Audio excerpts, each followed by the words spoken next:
Pada zaman dahulu sepasang suami istri yang terlantar di nikah berantah.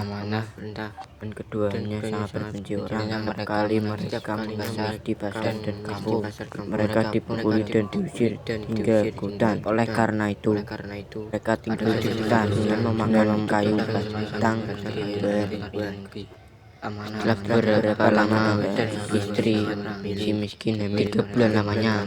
Istri ingin sekali memakan buah mangga ditanam di maka suami itu pun ketakutan hatinya.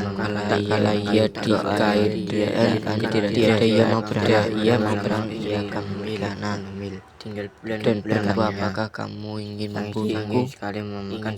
Maka kamu tidak tahu tentang masa lalu kita. Maka jangan meminta sesuatu ketakutan.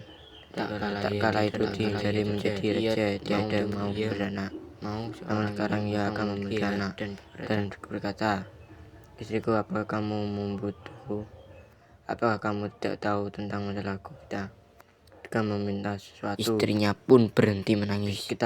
Lalu si miskin pergi ke pasar mencari buah mangga.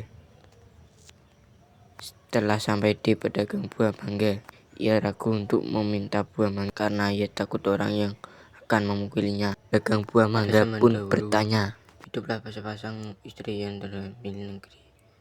Jika tahu mempunyai belas dan kasihan, berikanlah saya sebiji buah mangga yang sudah busuk. Orang yang ada di pasar pun menjadi iba karena mendengar kata si miskin itu.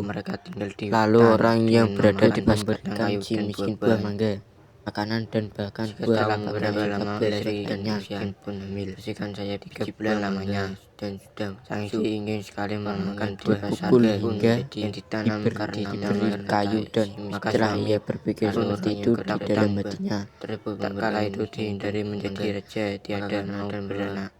Sekarang ia akan makanan dan berkata, pakaian dan beberapa buah mangga. Dia dan istrinya menjadi kayu. Apa yang kamu diperoleh si miskin sambil menceritakan apa yang terjadi. Istrinya pun tidak mau makan buah mangga yang di taman berkata, biarkan saja aku mati. Kemudian sangat terpukul oleh istrinya dan ia pergi menghadap Raja Indra di sedang mengadakan pertemuan. Lalu ia pun masuk ke dalam bagian raja pun berkata, hei si miskin, apa kamu inginkan?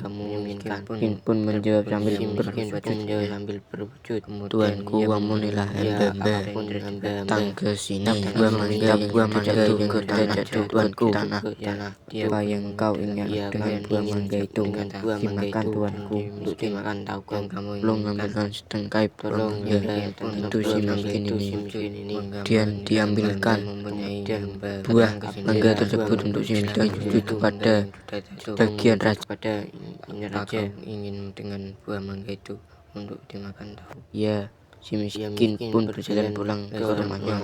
Itu si miskin lah dilihat oleh sang istri akan si miskin datang membawa setangkai buah mangga. Tertawa senang sambil memakan buah mangga tersebut.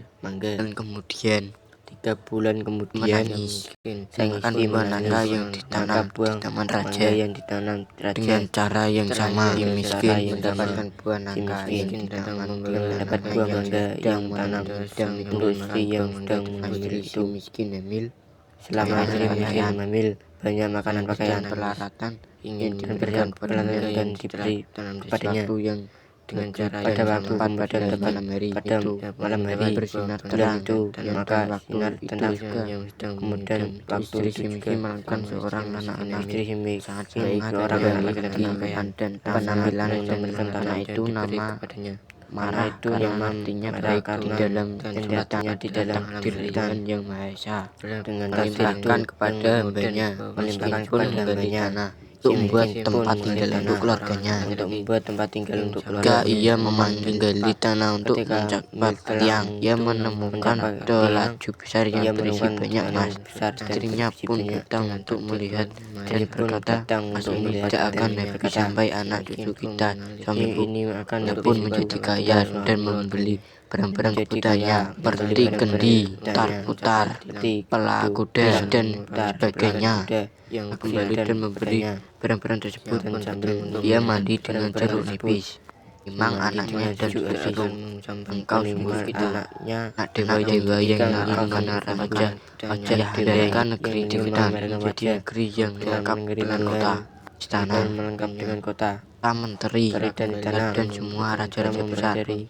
Kabullah permintaan itu. Si miskin menjadi raja dan mengganti nama menjadi Maharaja Indra Angkasa, dan istrinya berganti nama menjadi Dewi, dan Nangani itu dinamakan Puspasari.